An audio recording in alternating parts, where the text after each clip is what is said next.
কে তাদের মাধ্যমে আমাদের নির্বাচনী এলাকার সর্বস্তরের জনগণের কাছে আমাদের নির্বাচনী কার্যক্রম এবং নির্বাচিত হলে জনগণ কি করতে পারবো সেই বার্তা পৌঁছে দেওয়ার ব্যবস্থা করে দেওয়ার জন্য। আপনারা জানেন, বহু চড়াই উতরাই পেরিয়ে, বহু রক্তের বিনিময়ে, বহু জীবনের বিনিময়ে, বহু নেতা কর্মীর ত্যাগের বিনিময়ে আজকে একটা নির্বাচনের সম্মুখীন আমরা হতে পেরেছি। এখনো নির্বাচন নিয়ে একটি বিশেষ গোষ্ঠী নানা রকম ষড়যন্ত্র করছে। সেই ষড়যন্ত্রের জালকে ছিন্ন করে আমাদের নির্বাচনী এলাকার সর্বস্তরের নেতা কর্মীরা ব্যাপকভাবে নির্বাচনী কার্যক্রম শুরু করেছেন।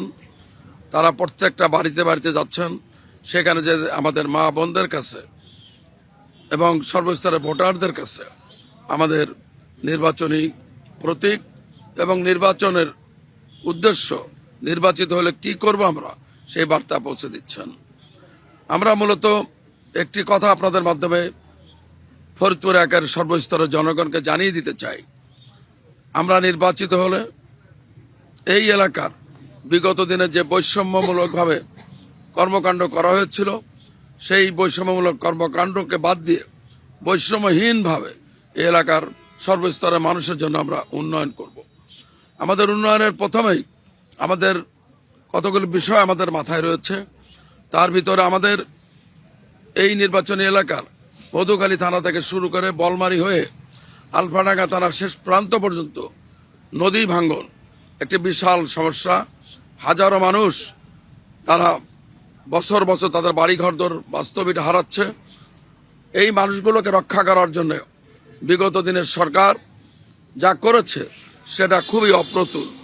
আমি আজকে আপনাদের মাধ্যমে জনগণকে জানিয়ে দিতে চাই, ইনশাল্লাহ আমাদের দল রাষ্ট্রীয় ক্ষমতা আসলে সর্বপ্রথম ফরিদপুর একের এই নদী শিকস্ত এলাকার সর্বস্তরে ভাই বোনদেরকে রক্ষা করার জন্য আমরা অগ্রাধিকার ভিত্তিতে কাজ করব।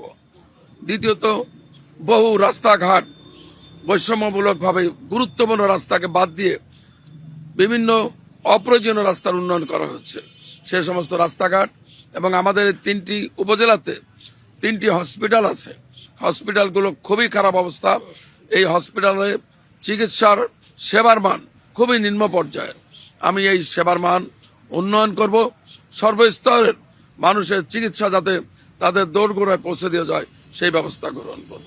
আপনার এলাকার শিক্ষার মান কেমন, যদি সংক্ষেপে বলেন? আমার এলাকার শিক্ষার মান সারা দেশের মতো একই অবস্থা। বিগত দিনের শিক্ষার মানকে দলীয়করণ করা হয়েছিল এবং শিক্ষা ব্যবস্থাকে ধ্বংস করে দেওয়া হয়েছিল। আমাদের দল রাষ্ট্রীয় ক্ষমতা আসলে প্রত্যেকটা শিক্ষকের হাতে আমরা প্রত্যেকের হাতে একটি করে ট্যাবলেট পৌঁছায় দিব।